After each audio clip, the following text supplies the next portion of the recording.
It's Friday afternoon. I've just got home from work and I am going sailing. But I'm not just going sailing.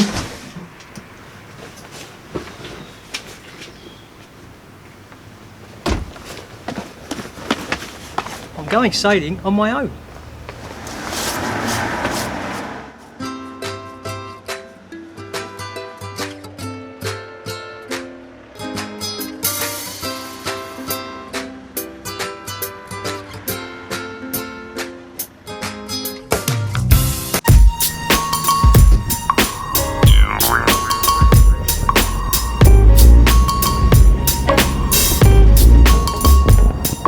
Some people probably consider sailing on your own a little reckless. But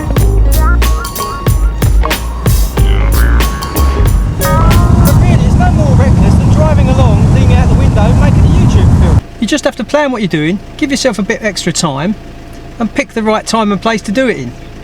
It's really not that hard.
Well, obviously the first thing you've got to do is rig your boat, and I'm not going to tell you how to rig your boat. You should know how to do that.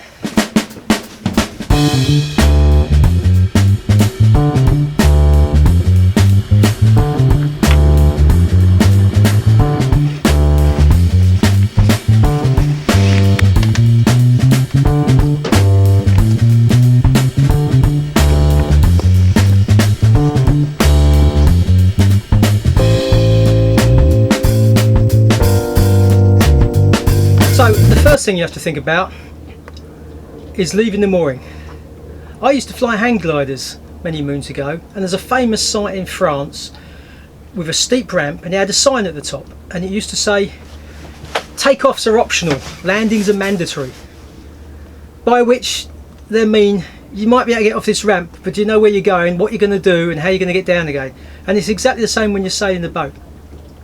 Don't leave the mooring or the pontoon or your berth unless you're confident you can get back on. And if you're not confident you get back on, practice that while you've got crew on board.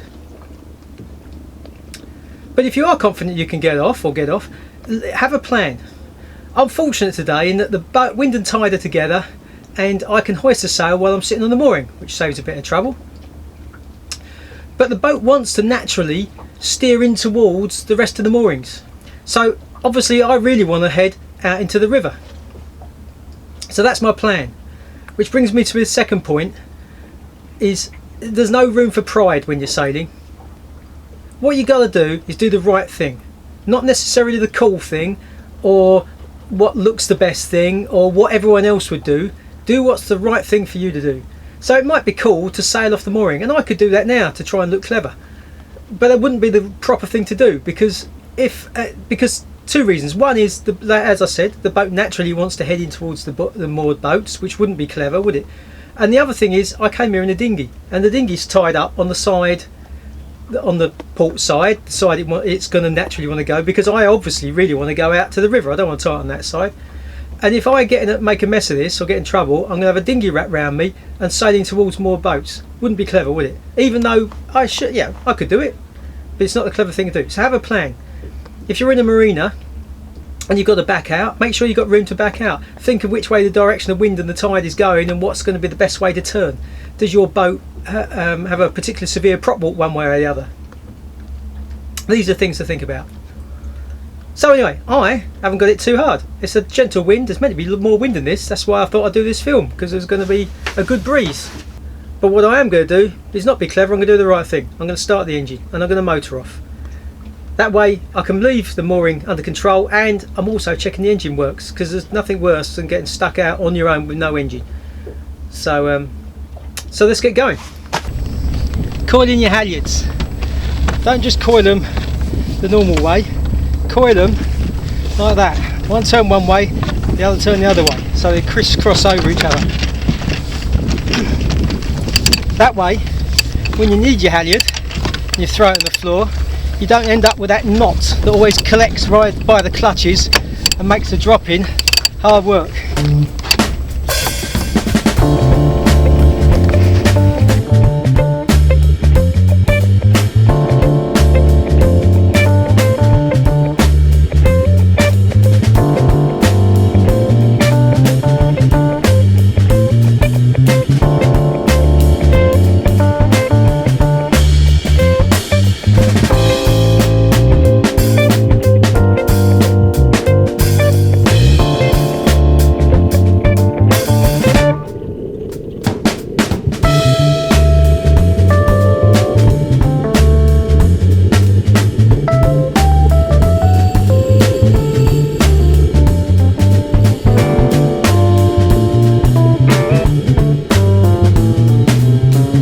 So the wind's filled in now and we're sailing properly, and I've done something I should have done right from the beginning, which I'm sure you all spotted.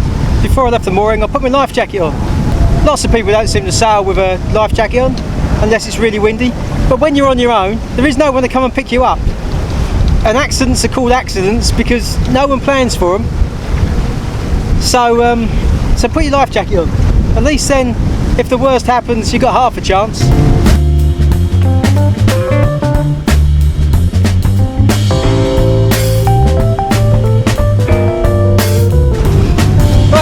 To the point where I need to tack. Now it's a bit harder if you've got a wheel, because it's a kind of wall that stops you getting to the front of the boat. It can still be done, because the one thing a wheel has that a tiller doesn't have is a bit of drag in the system.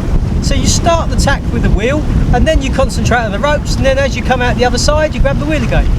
I've got a tiller like a sensible sailor does. So I can just stick the tiller between my legs and do everything easily.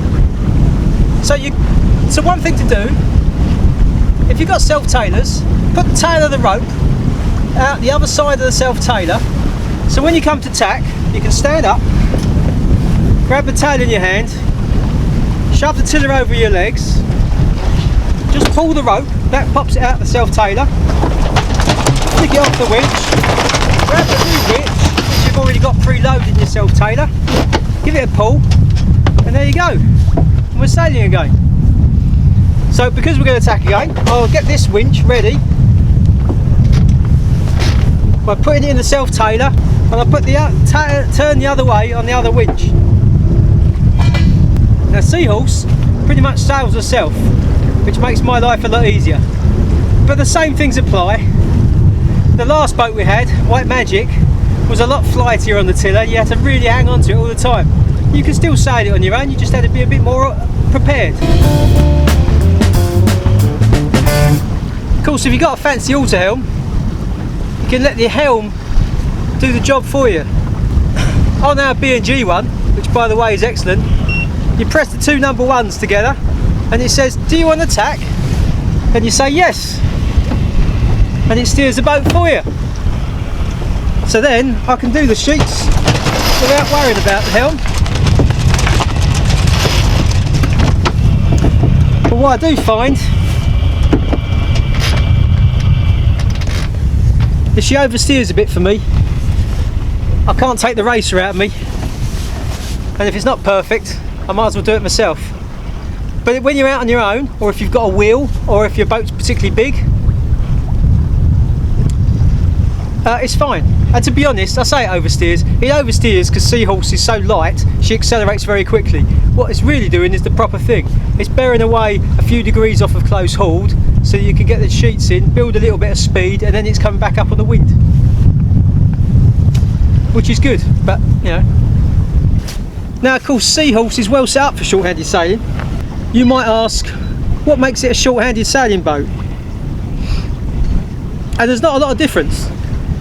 It's things like all the controls led back to the top of the coach roof, so you can do everything from the deck.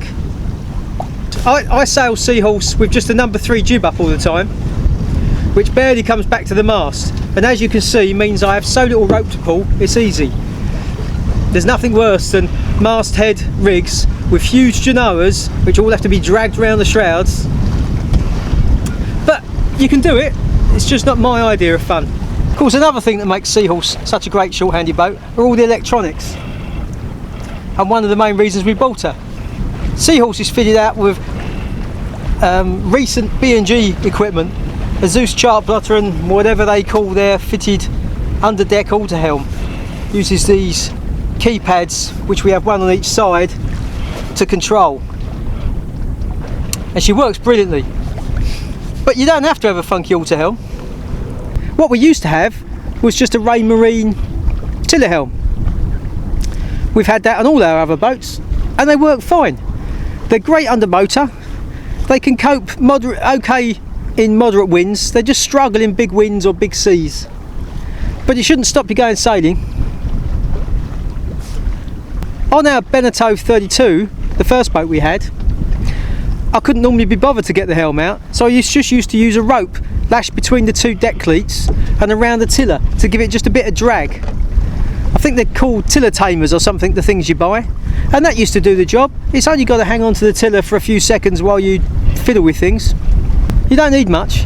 And of course, if you've got an old school long keel boat, you probably don't need anything anyway, because the helm's normally so benign that it'll just sail itself in a straight line, and you can just do the brief bit of fiddling you need to.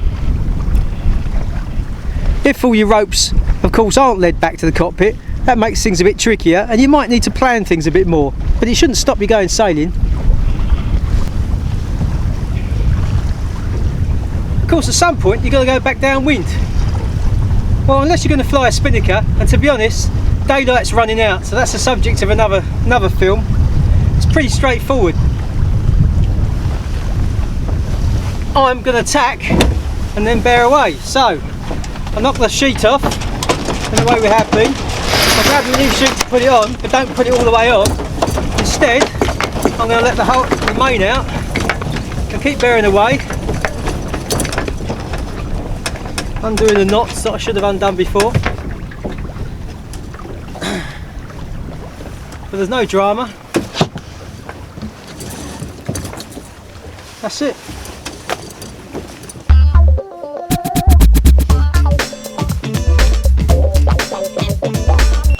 I'm going to get lazy and put the alter helm on, and then I could pull the jib out.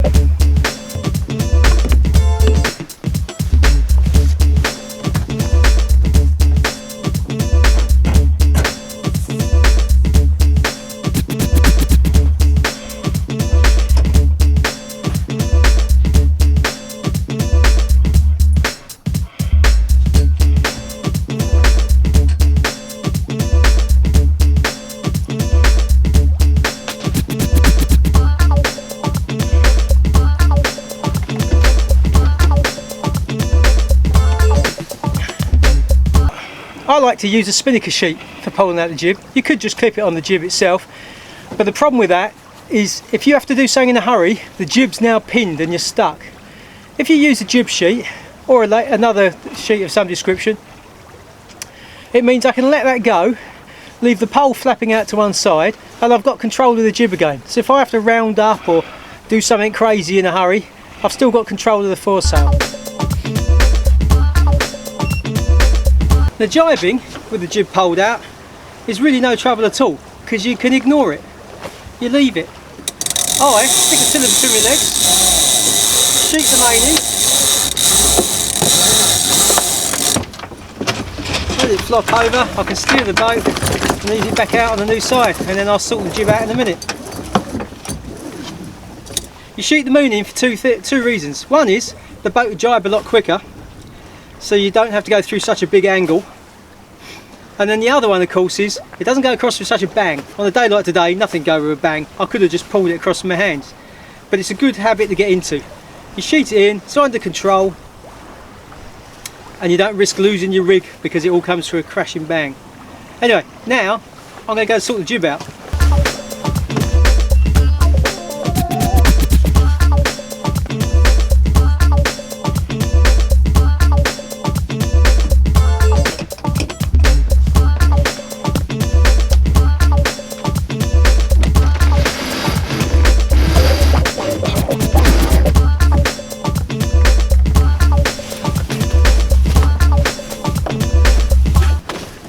Always pays to keep your ropes tidy.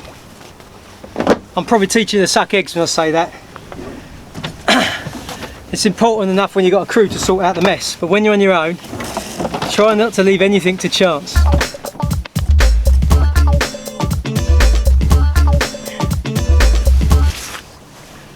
In fact, everyone worries about the wind when they go sailing, but the wind really isn't just the problem. It's three things. It's the level of the wind, the strength of the wind, it's the amount of sea you've got running, how big the sea is, how big the chop is, and it's how much room you've got.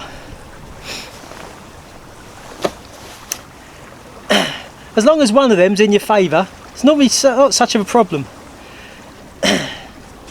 You can handle a good breeze as long as the sea's not too rough, or as long as you've got the space to work on. I'm in a sort of fairly confined river, so it's a bit awkward for me, but I've got flat water and light winds today, so it's not a problem. If I was out at sea, if things get too bad, you can just go hove to and sort things out, because you've got enough space to sort it out. Equally, you could have just a moderate wind, but if you've got a heavy sea running and it's too bumpy to walk around on deck, or it's hard work to get the boat to tack because you can't push through the waves, that's the bigger problem. And if you are worried, come out on a day like today. It might have been a bit gloomy, but the sun's just starting to come through. I've got a gentle kind of 7-8 miles an hour, high tide, flat water. Apart from him, no one else out on the river. Really isn't anything to worry about. Well, I've got to get back on the mooring.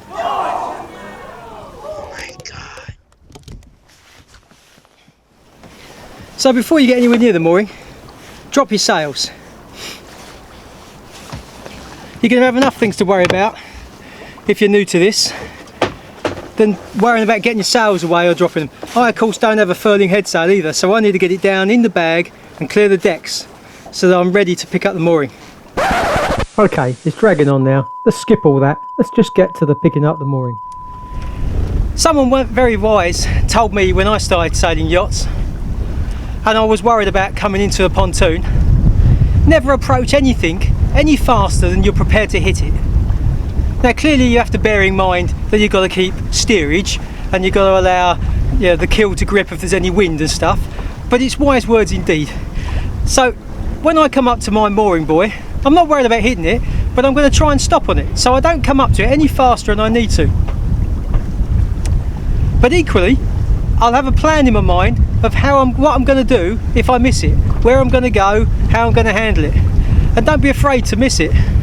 It's better to go round and do it again than be hanging off the back of the boat with a buoy that you've got the boat hook on and you can't let go of, and it's your only boat hook and you don't want to lose the boat hook.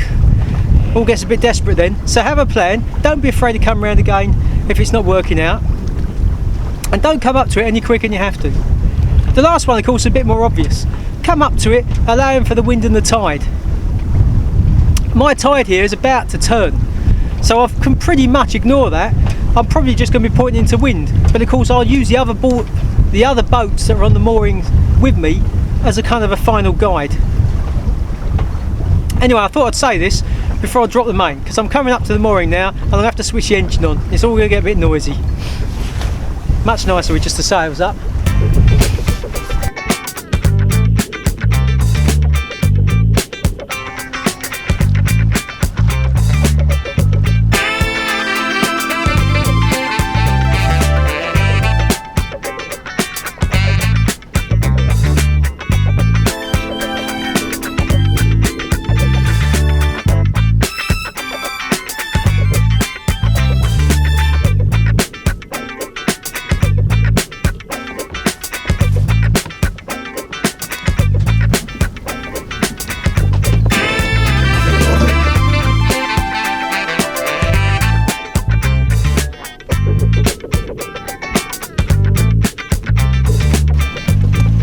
And that's it.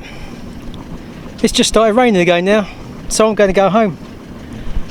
But you can have a lot of fun on your own. No waiting for crews. Just go out and go sailing. It's very rewarding. More people should do it. Anyway, have fun everyone.